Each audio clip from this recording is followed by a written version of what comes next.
Guys, আসসালামু আলাইকুম। আজকে আমরা ভার্সিটি ডিপটি গলে গোসল করার জন্য আসছিলাম।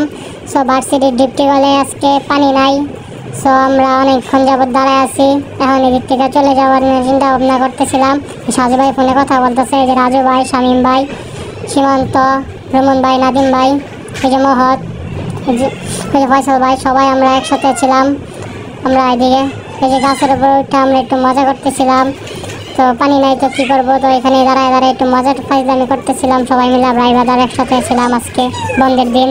এদিকে ছিলাম যে মহৎ সবাই আছে, আমরা এদিকে মজা করতেছিলাম। পরে এদিকে পানি নাই, পরে সবাই চিন্তা ভাবনা করলো আমরা এদিক থেকে চলে যাব। পরে আমরা এদিক থেকে এখন চলে যাব, চলে উপজেলা এলাকায়, আমাদের এলাকায় উপজেলায় পানি আছে পুষ্করণী, আমরা পুষ্করণী গোসল করবো। সো আমরা এদিক থেকে এখন চলে যাব, বেরিয়ে পড়বো। সো ফাইনালি আমরা এদিক থেকে চলে যাচ্ছি এখন।